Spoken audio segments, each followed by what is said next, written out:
Welcome all of you today.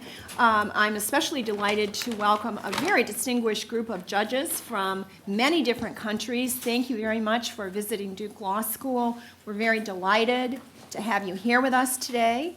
And I'm equally delighted to see our students and some of my colleagues. So this is a wonderful example of the mix of expertise that we're going to see up here today. So we have our current students who are also experienced prosecutors, coming from 5 different countries, speaking to us about their observations about their own system, and they also have had a chance to reflect, at least for a few months, on the U.S. system.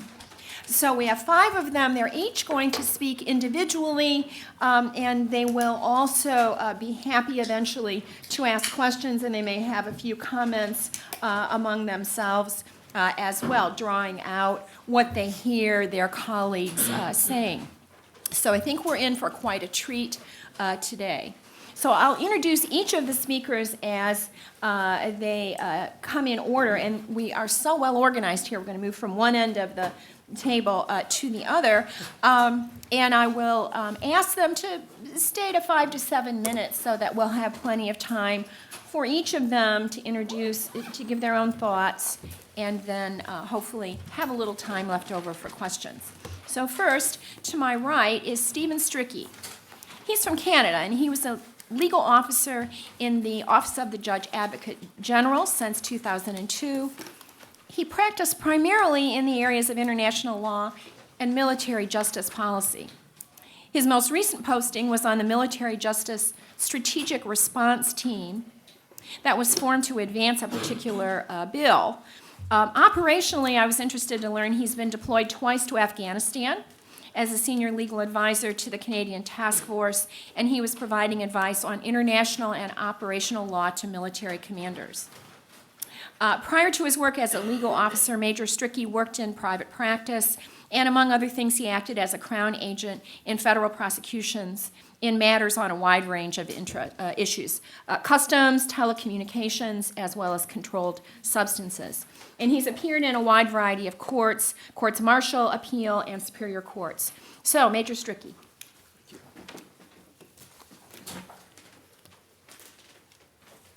Thank you very much. It's my pleasure to be here. As Professor Beal mentioned, I am currently a student here, an LLM student, as well as a legal officer in the Office of the Judge Advocate General. So as such, while I'm certainly glad to share my views with you, my views are indeed my own and don't represent the Government of Canada or the Judge Advocate General. I'm sure you've heard that many times from and perhaps from our speakers in the future. I wanted to pass along some thoughts generally on the Canadian sentencing system and a contrast, if you will, with the American sentencing system. Canada, we do not share the same system as here in the United States. With the passage of the Sentencing Reform Act, and for those not familiar with that, in 1984 here in the United States, we in Canada really have the regime pre-Sentencing Reform Act. So that is to say that our judges have great discretion with regards to sentencing. While we may introduce a maximum sentence or a minimum sentence, indeed the range, although there are a certain number of factors that I will discuss in a moment, the decision is that of the judge. If we contrast that with here in the United States, which there's more structured sentencing, and when I talk of structured sentencing, I'm talking really the federal sentencing guidelines. Certainly with regards to the scope of sentencing and the length of sentencing, I think certainly the differences are indeed great between our two countries. Even though in post-2005, with the United States Supreme Court decision of Booker that dictated the federal guidelines are somewhat advisory rather than mandatory, I think certainly you still see from the experts that I've spoken to that really the federal guidelines are more or less adhered to. As I said, in Canada, we do not have a sentencing commission. We do have, however, the Criminal Code of Canada, which I did mention, which does set out not only the individual offenses as well as the penalties as well as the punishments, but also the principles of sentencing. And I will touch on quite quickly the principles, because you'll notice for our American friends certainly the principles of sentencing are quite different than they are here in the United States. And they do follow really, I think, more of a traditional common law model. Denounce unlawful conduct. To deter the offender and other persons from committing the offenses, to separate the offender from society, to assist in rehabilitation, to provide reparations for harm done, and finally, to promote a sense of responsibility in offenders. So that, taken out of our section 718 of the Criminal Code, really in a nutshell is the principles of denunciation, specific and general deterrence, separation of offenders, and of course rehabilitation. Now on top of that, after we passed 718 in 1995, the Parliament subsequently modified the Criminal Code to add a number of other factors. And these would be factors that a judge would consider when pronouncing sentence. Aggravating factors, such things as, was the offense motivated by hate? Did it have to do with an abuse of a spouse or child, person under 18? Was it done in the terms of a criminal organization or a terrorism offense? Another important point, which is very different from the United States, and which I was very surprised to hear, and perhaps our other colleagues from common law jurisdictions will speak to this, but in Canada we have, the offender has the right to appeal the length of the sentence as well. You can appeal if you feel that your sentence was unduly harsh. You can appeal to a court of appeal. And the court of appeal, however, can substitute that sentence for a lesser sentence or indeed a more harsher sentence. So I know that that's certainly something that was certainly a bit different here in the United States. Recent trends in criminal sentencing, and this is very topical. I know as a Canadian, the issue of mandatory minimums, or mandatory minimum sentence that is certainly very topical right now. And I know that in the United States there are many mandatory minimum sentences for a number of offenses. Right now in Canada we have approximately 29 mandatory minimum sentences. And I was reading, in preparing for this lecture, I was reading a 2005 essay on the Department of Justice website that really almost linked in some ways the Canadian sentencing system with this trend towards the American sentencing system in this tough on crime and the introduction of mandatory minimum sentences. And with that, just this September 20th, the government, now a majority government in our parliament, introduced an omnibus bill, a tough on crime bill, named the Safe Streets and Community Act, and it really does usher in this tough on crime agenda and introduces a number of mandatory minimum sentences for such offenses such as child exploitation, serious drug offenses, and organized crime. Now, finally, with regards to my particular area of expertise, that is military justice, as Professor Beale mentioned, I was on a team that was entrusted or charged to help put forth a bill in Parliament. And part of that bill is also to introduce sentencing principles in the military justice system. And that was important because as it stands right now in the military justice system, for instance, in a court-martial, the judges do not have specific guidance with regards to what exactly the principles of sentencing are in a military justice system from that of a civilian justice system. And I'll just name a couple of them here. Section 203 of the bill states the fundamental purposes of sentencing in the military justice system are to promote the operational effectiveness of the Canadian forces by contributing to the maintenance of discipline, efficiency, and morale. And you can see how that is quite different from those that I mentioned in our section 718.1. So certainly with regards to sentencing, some final thoughts are, although we are neighbors, of course, it is very, very different system here in the United States with regards to your federal sentencing, and I would suspect the state sentencing structure as well with the Canadian sentencing system, as we are still on the indeterminate sentencing regime. Thank you very much.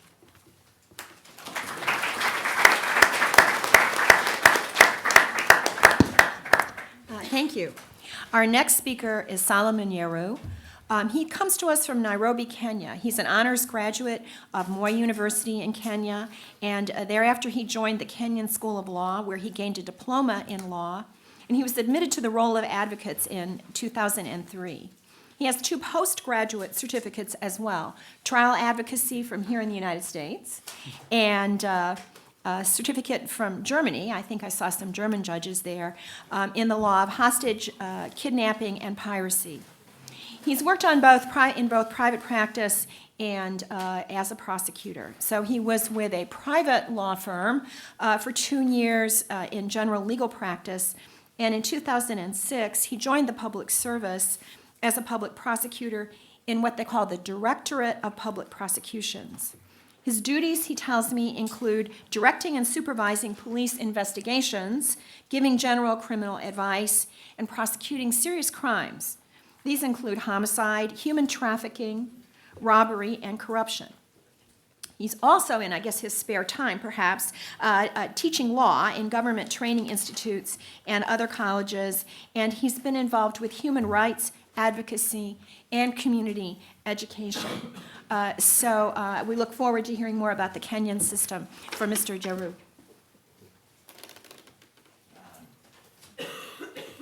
Thank you very much for coming, and I wish to share with you a few issues that relate to Kenyan sentencing. I hope you can see me, I'm not very short. You're taller than I am.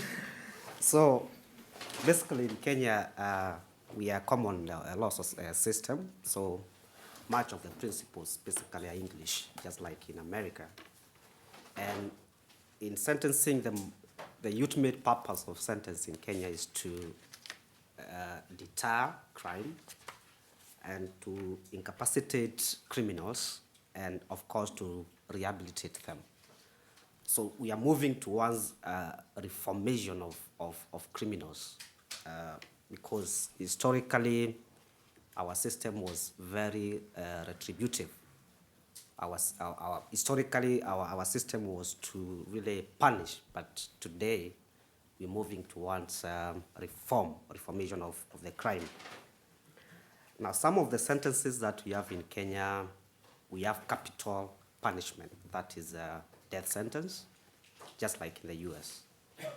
But of course, the difference is that as much as here you are very active in execution, in Kenya we have not executed anyone for about 28 years now, but the sentence is still in our statute books and we still sentence people to death. And the other kinds of sentences, including discharge, probation, extramural employment for purposes of rehabilitating criminals. Now, the major difference between our system and the US is that in Kenya, sentencing basically is discretionary, so that we do not have a guideline, a set guideline of sentencing. Really, it depends on the judge to impose a sentence. But of course, apart from sentences where we have mandatory sentences like offenses like murder, treason, and robbery, and of course some sexual offenses, we have mandatory sentences. But for all other sentences, it depends on the judge, maybe the mood of the judge that day, and of course you look at a number of things. You look at what are the aggravating factors, what led you to commit the offense. Did you commit the offense because of lust, because of drunkenness? I mean, you consider very many factors, including the magnitude of the offense. And of course, you'll also look at the mitigating factors. You look at your attitude towards the crime. Are you remorseful? And you look at your age, the age of the defendant. You look at your personal circumstances. And I can tell you, although we have the death sentence, in Kenya we don't sentence pregnant women to suffer death. So, and my friend from Kenya will tell you that we have had occasions where people face capital offenses and they sneak somewhere and get pregnant so that they can't get the death sentence. So that's one of the major issues we are trying to look at. Now, I would want to talk about the role of the prosecutor in the sentence. And when I talk about the prosecutor, I would also like you to know that in Kenya, basically we have, the difference in Kenya is our prosecution department is not fully professional now. We still have police prosecutors. So lawyers like me will prosecute a few cases, but the bulk of other cases, the minor offenses, are prosecuted by the police. But of course, we are trying to reform that, and I believe with your views and assistance, very soon we'll have a professional prosecution department in Kenya. So the role of the prosecutor basically starts with the decision to charge. So that a prosecutor, when I make a decision to charge you, that decision affects the ultimate sentence, because the kind of offense I charge you with will determine the eventual sentence. If, for example, say you've killed someone, I could choose to charge you with manslaughter. Eventual sentence will be between probation and life. I could choose to charge you with murder, which ultimately would attract the death sentence. So that decision is very important. It's a very hard decision, and it really affects the sentences. The prosecutor, just like here also, is allowed to plea bargain, to enter into negotiations with the defendants, and the outcome of the negotiations really affect the outcome of the sentence that will be eventually imposed. And of course, another role of the prosecutor is we have some wide powers to terminate cases at any particular time before judgment. So if, for example, I'm doing a prosecution and I find that it is not going my way, I could easily terminate it and charge you at a later time. So that will really affect the eventual sentence. So as I said, we're trying very hard to reform our sentencing system and our prosecution system. And basically that's all I had for today. So I'll share with you any kind of question that may come along. Thank you.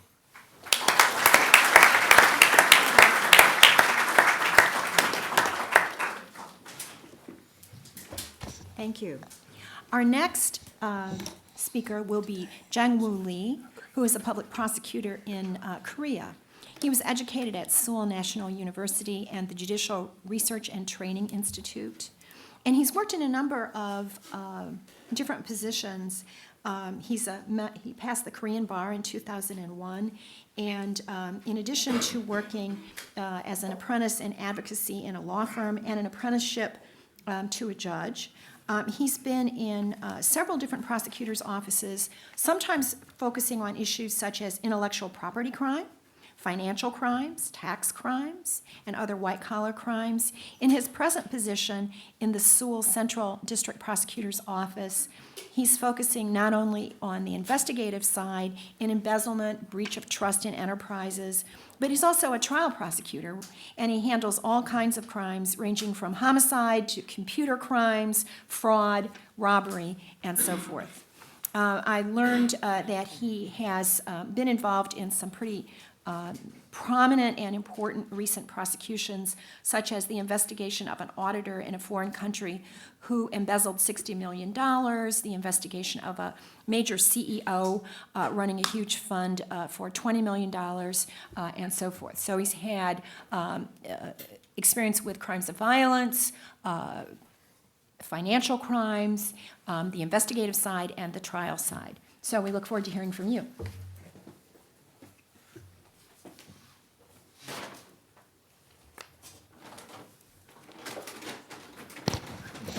Thanks for introduction, Professor.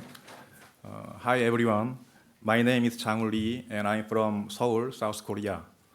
Today, I'd like to talk about the topic, the traditional sentencing system in Korea and its recent reformation. Before that, let me introduce my country, Korea, to you very briefly. Korea is located in East Asia. To the west, there is China. To the east, Japan. Very hard to survive.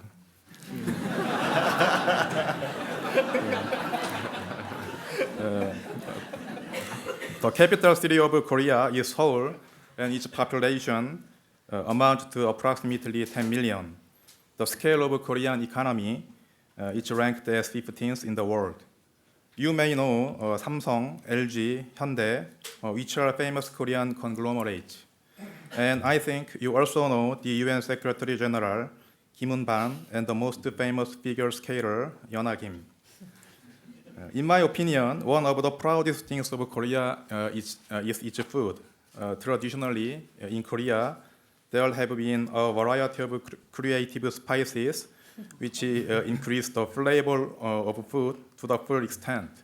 So, if you are interested, you can enjoy very yummy Korean food in the Stockholm tomorrow afternoon. Now, let's go back to my original topic. First, I want to begin with the traditional sentencing system in Korea. Korean Criminal Act Chapter 3, Section 2, Article 51 reads as follows. In determining punishment, the following shall be taken into consideration. Offender's age, character and conduct, intelligence and environment, offender's relation to the victim, the motive of the crime, the means and the result, circumstances after the crime. According to this law in Korea, a final specific punishment is sentenced after careful hearing in court and thoughtful consideration of all relative elements. A Korean judge has a wide discretion in sentencing because the scope of punishment suggested by the statute is quite broad in most crimes. A prosecutor also plays a significant role in sentencing. He can choose the name of a crime, has a power to withdraw the prosecution, and has a right to express his opinion on sentencing at the final stage of the trial. The court considers the prosecutor's final opinion important because he demands the penalty as a representative of public interest. Considering the weight of his role, the prosecutor should be fair and objective. He should collect not only the evidence disadvantageous to the criminal, but also the one beneficial to him. Moreover, when he finds the evidence advantageous to the criminal in the middle of a trial, he should submit such evidence to the court. For a long time in Korea, there has been an assertion that a huge difference in sentencing exists among the judges, even when they heard very similar cases. Many people thought that such a difference should be minimized and the punishment should be predictable. So there was a wide range of discussion whether we should make sentencing guidelines like US in 2006. As a result of this debate, in 2007, the sentencing committee was organized to set up the sentencing guidelines. This committee made great efforts and did a lot of researches. Then after 2 years, in 2009, the sentencing guidelines have been made and now are in force.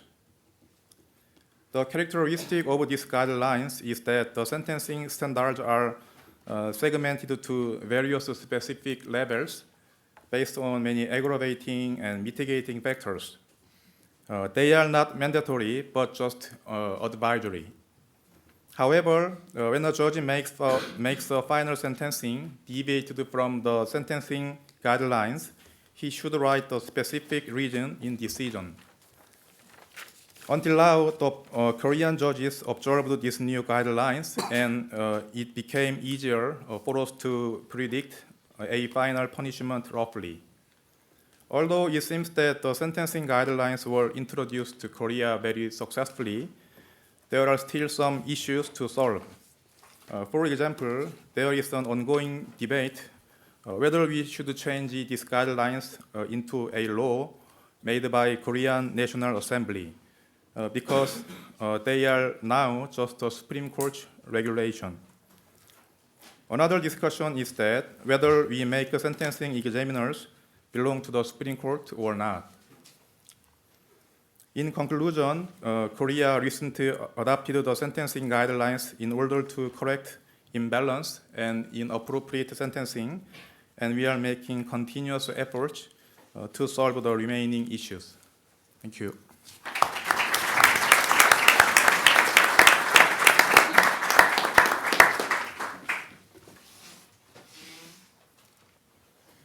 So I think you can see that our speakers are beginning to flesh out a variety of issues as you listen to each one. What are the purposes of sentencing recognized in each of their jurisdictions, and how much agreement or disagreement is there? What is the role of the judge? How much discretion is there? And what are the standards? Are there guidelines? If so, are they mandatory? Are they moving towards and considering mandatory minimums like the U.S.? How much review is there of the judge's determination? Appellate review? How much weight is given to the prosecutor's recommendation, and how can prosecutors shape that by, for example, the initial charges, the recommendation to the court? So we're starting to get a good list of questions that we can think about in these different countries. And the next speaker who's going to illuminate this discussion is Nir Schneiderman. Mr. Schneiderman is a SJD candidate. I believe everyone else on the panel is an LLM candidate getting a master's degree. Nir received his master's degree last year, and I can certify that he was in my class, so I know he was here last year as well. He's a graduate of Bar Ilan University in Israel, and he has a great deal of experience as well. He was with the Israeli Central District Attorney's Office in Tel Aviv for more than 10 years, became a senior prosecutor in what is Israel's largest district attorney's office, and he was also a member of the prosecutors' union, forming contracts and negotiating on behalf of prosecutors with the Israeli government, which I thought was kind of interesting. He's investigated and prosecuted over 500 cases ranging from terrorism, homicide, rape, fraud, and computer crime, as well as supervising other more junior prosecutors, and served as lead counsel in more than 100 cases. So in addition to all of that, he's also argued at the appellate level, and he may want to focus on this relationship between sentencing in the trial courts and appellate courts, or hopefully this relationship that not only of sentencing law in general, but the prosecutor's role. So Nir. Perhaps that's near and far, the prosecutors are from. Sorry.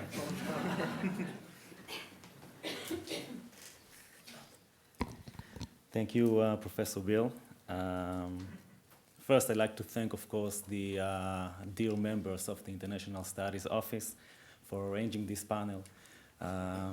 Thank you very much. Thank you, Steve, for coordinating. I know it wasn't a very easy mission. You did a great job, so thank you very much.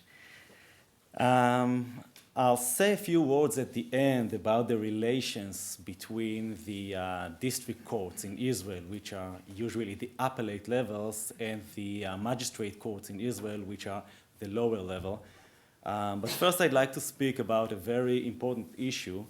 I believe that most of you, if not some of you, had probably heard that exactly a week ago, last Tuesday, Israel released more than 1,000 prisoners in exchange for its captivated soldier, Gilad Shalit. Shalit was kidnapped by the Hamas terrorist organization in 2006 near Gaza Strip in an incident that two of his tank crew members were actually killed in this incident, and he was kidnapped and remained in an unknown place in Gaza Strip for more than 5 years.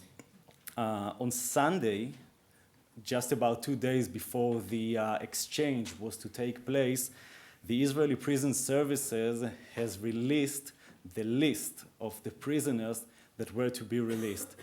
And as you can probably imagine, all of those prisoners were terrorists. Most of them, or if not most of them, a huge chunk of them were actually killers that were serving lifetime sentences in Israeli prisons. and they were all released. The thing is that in Israel, prosecutors do not assert and courts do not impose death penalty on murderers, whether it's criminal murderers, whether it's terrorism murderers. Any kind of murder is usually not answered by the death penalty. Actually, the last time Israel had imposed the death penalty was in 1961, when Adolf Eichmann was executed after being kidnapped, actually, by Israeli forces from Argentina to Israel, brought to trial and executed at the end. The law book, the statute books in Israel actually include death penalties for severe crimes, but I think it resembles New York a little bit. As far as I know, the last time a person was executed in New York was in 1976. The death penalty exists in the books in New York, although not applied. And currently, as far as I know, there is a moratorium as a result of a court's decision over there. So Israeli prosecutors have a wide discretion, and so do the courts. We don't have sentencing guidelines, although we are trying to establish sentencing guidelines from time to time. We haven't managed to do so. Personally, I oppose sentencing guidelines. And the courts and the judges, they actually have a wide discretion, much wider than the discretion that the federal judges have in the states, in the pre-Booker era and the post-Booker era, in both of them. And as I said, we don't have sentencing guidelines. I was really curious to see the list of those prisoners released from Israeli prisons. I took a look at it last Monday, and one of the names immediately captured my eyes. His name is Ahmad El-Tamimi. First to say, I think there are some Arabic speakers here in class. And El-Tamimi, in some dialects in Arabic and certainly in Hebrew, is innocent, is naive. And this is really paradoxical because this specific person is certainly not that naive or not that innocent. On 1993, he took a knife and slit an innocent person's throat and killed him. He was captured by the Israeli forces. The murder was actually on a national basis. I mean, he did that just because the victim was a Jewish person, and that was a hate crime. And he was captured by the Israeli forces and brought to trial in Israel.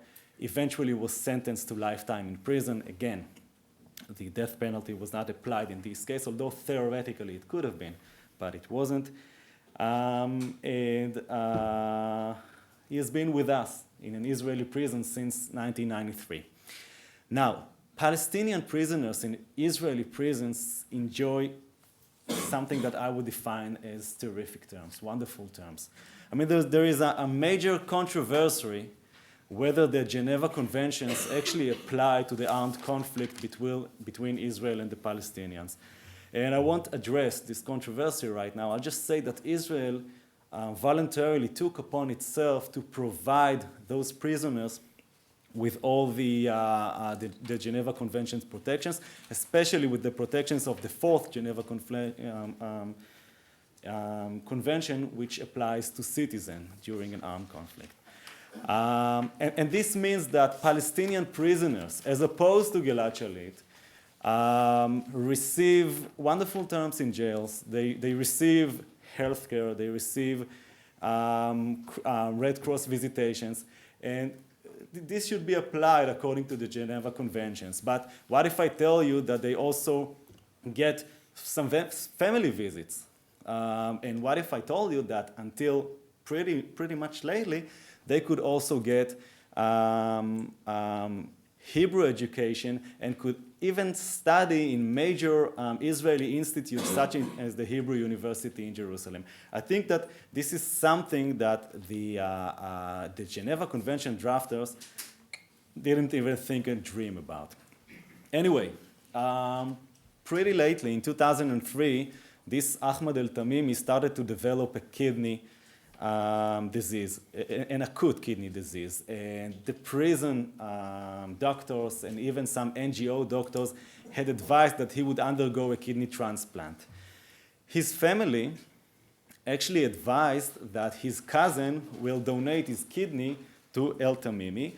And the major debate was who's going to pay for this. The Israeli Prison Service said, in simple words, in simple terms, we are providing this El Tamimi with dialysis treatment on a steady basis, and this is what we can do. I mean, if you ask us now to provide and to pay for this kidney transplant, this is going to cost more than $150,000, not including the aftercare treatment, and we are not willing to pay for this because if we do so, we'll have to cut some other expenses. We won't be able to provide other prisoners with healthcare treatment. At this stage, Al Tamimi filed a motion to the Tel Aviv District Court. Just in rough terms, a district court in Israel is actually parallel to a circuit court here in the US, which means it's a major instance. And prisoners can file direct petition to a district court, and so El Tamimi could do so. He filed a petition, and here is where we are as prosecutors get back into the picture, and I was the one to represent the Israeli government in this petition. And that's a tough question. I mean, who's gonna pay for this? Think about it that the healthcare system in Israel is really wide, is really encompassing. I mean, people pay Social Security, people pay healthcare tax, and people expect to get treatment, in a rainy day when they are sick, and they do.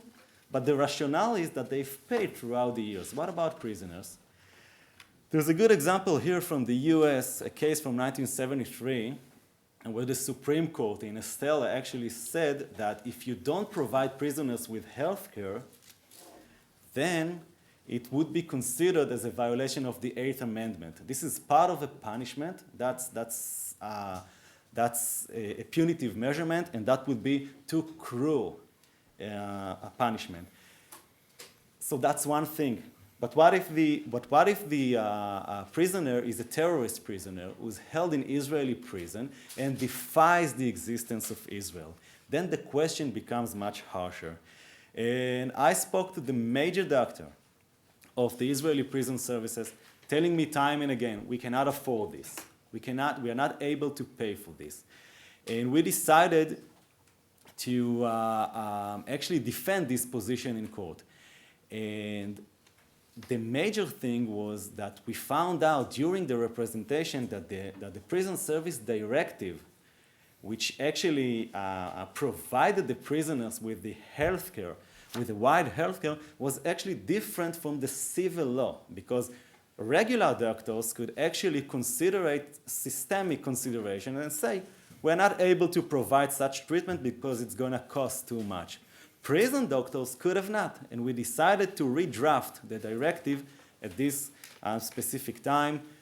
The court agreed with us, actually. The court agreed with us that there was no ex post facto issue around here because changing the directive was not a punitive measure. Just 30 seconds. Was not a punitive measure, and there wasn't any ex post facto issue around here. But eventually, the court has decided that the petition should be accepted and actually issued a mandamus ordering the Israeli prison service to pay for this kidney transplant. That emphasizes a huge phenomenon of active courts in Israel. Eventually, at the end of the story, El Tamimi's cousin came into Israel, and after undergoing specific procedures, they found out that his kidney did not match El Tamimi, and no transplant was actually paid by the Israeli prison service. And this guy is no longer our problem because, as I said earlier, last week he was released.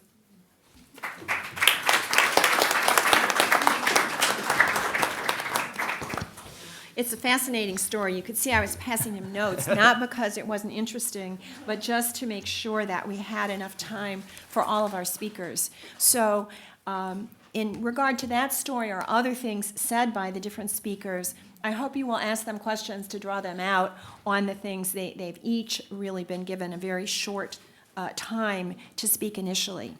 So our final speaker for today, although again you'll have an opportunity for questions, is Kensuke Mayanishi. I have to get that accent right, Mayanishi. He is has been a public prosecutor in Japan since 2008. He's a graduate of the University of Tokyo College of Arts and Sciences and their faculty of law. And he worked in several different district prosecutors' offices before joining the Criminal Affairs Bureau in the Ministry of Justice. So just before taking his most recent appointment, for example, he was in a district prosecutor's office where he worked on approximately 300 different trials. So he has excellent experience in trial practice as well as in investigations in the Japanese system, and now is looking more at the system from the point of view of the Ministry of Justice Criminal Affairs Bureau. So we look forward to hearing from you. And I told him just staying with the, please come up, just staying with the World Series metaphor that he was batting cleanup.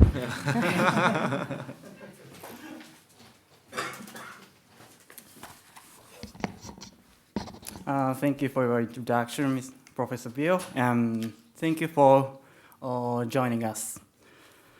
There are many people, and I haven't stood such a big court for a long time.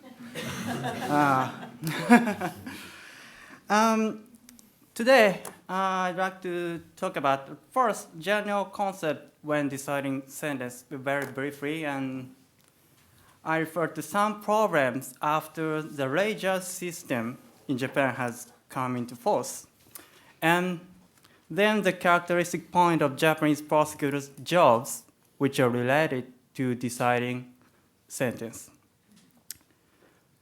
Needless to say, judges decide sentence by considering only evidence, which prosecutors and defense lawyers submit to the court. First, judges decide an overall framework of sentence by taking into consideration circumstances surrounding a crime, such as a result offered by the defendant act, and a mode of the defendant act. This is because in Japan, the essence of punishment is generally understood as retribution. Then, judges make a final decision by examining some factors such as previous offense record, the defendant's living conditions, the extent of self-examination of the defendant.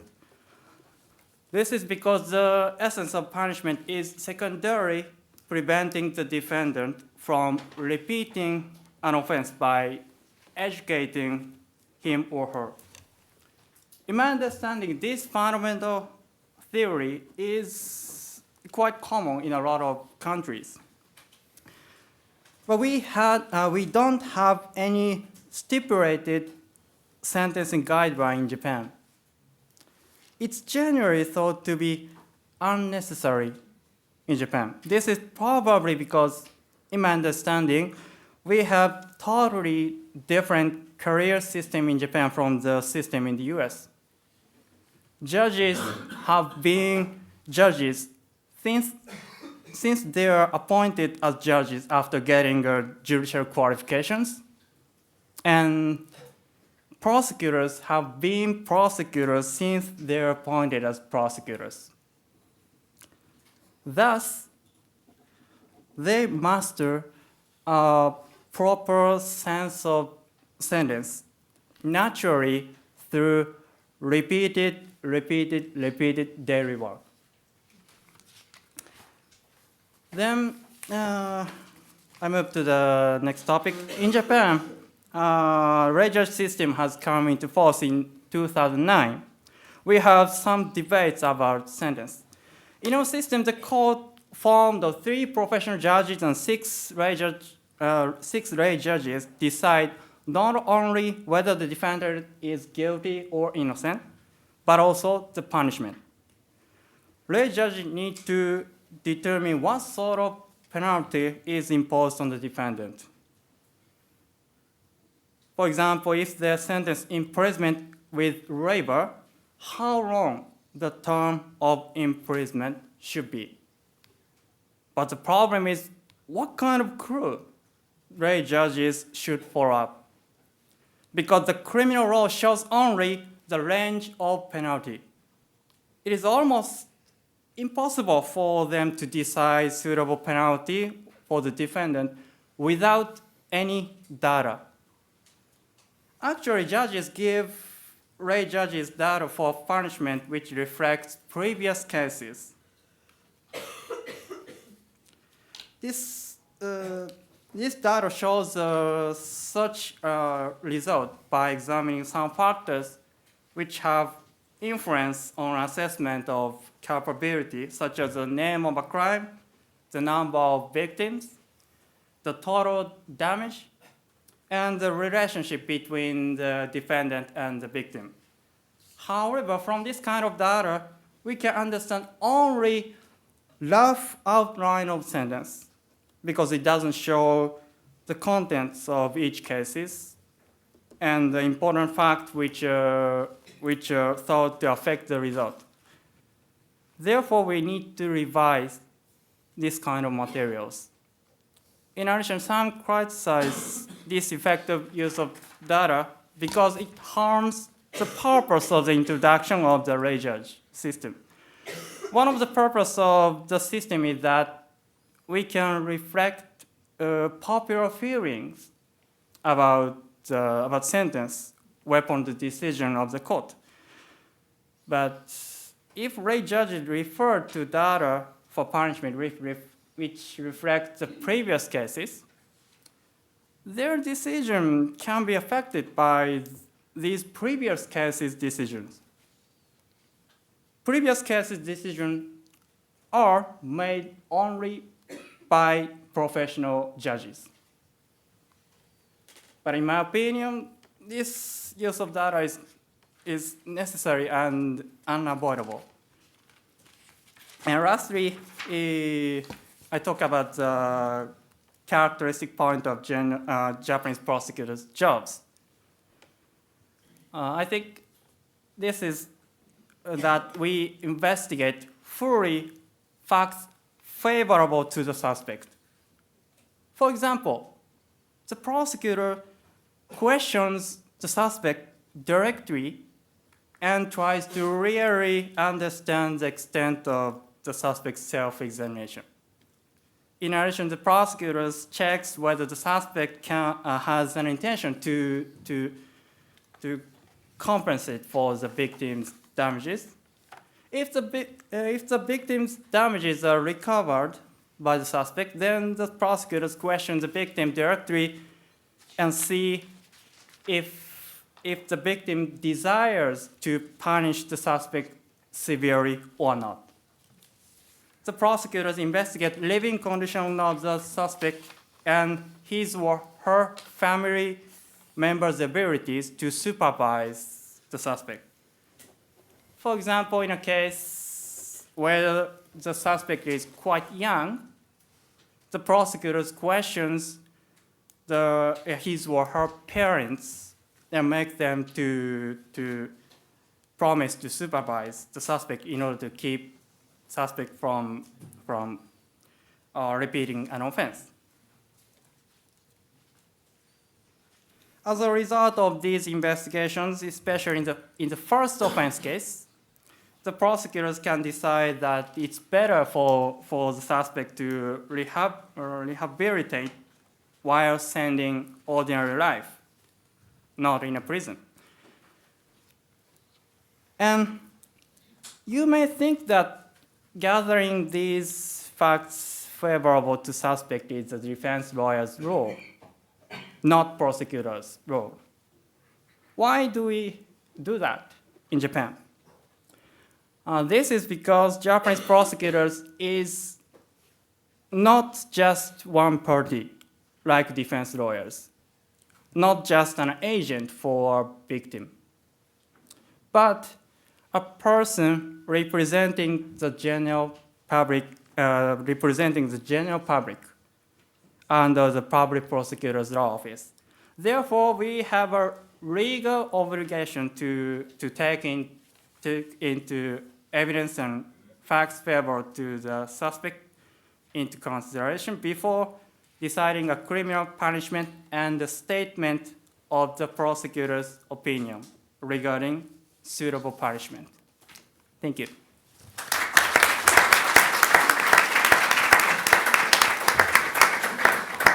Well, we do have a few minutes for questions, and so I will call on you. Elias?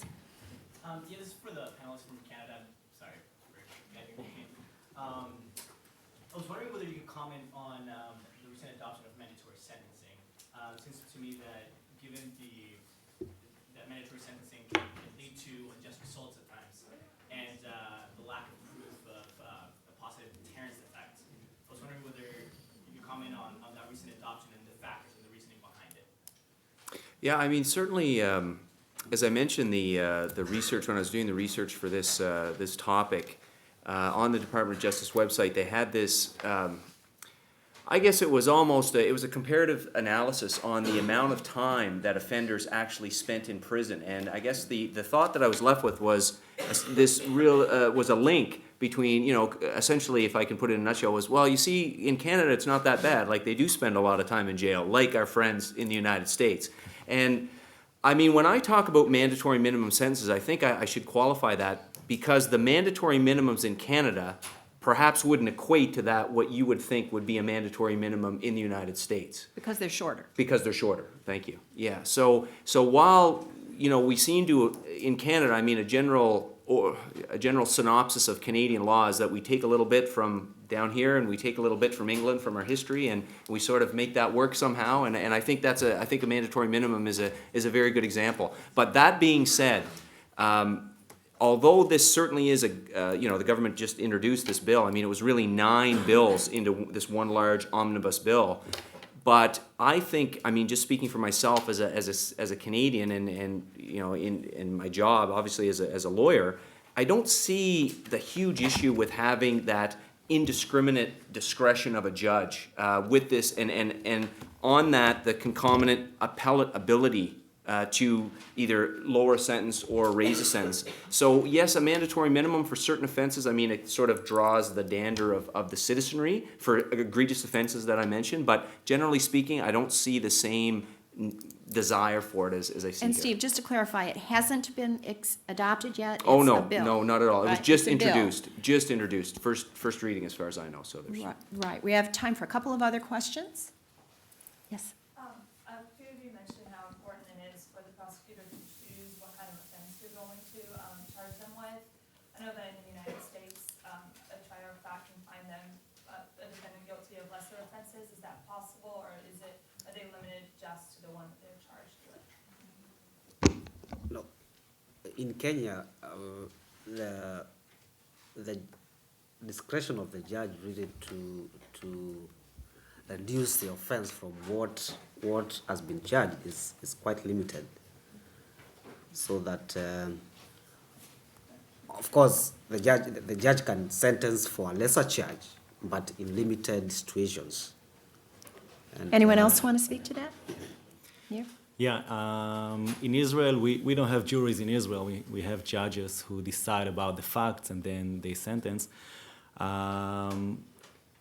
The statute specifically says that if the judge realizes in the middle of a trial that he might acquit from the charge on the charging sheet, and he might convict on some other crimes, lesser crimes, he actually has to say it publicly. He has to confront the defendant with this notion and let him defend himself or herself from the specific other crimes.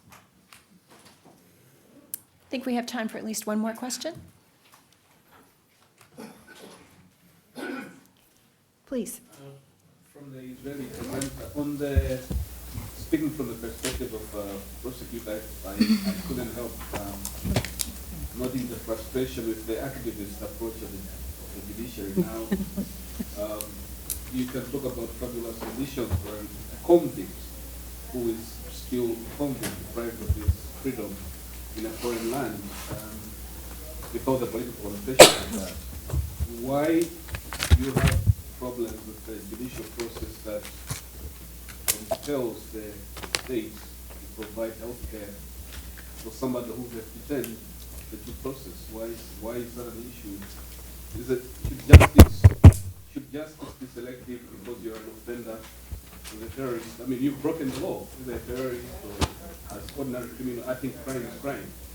Why should there be a presumption that because you're a criminal convicted of crimes, then you lose certain human rights? Okay.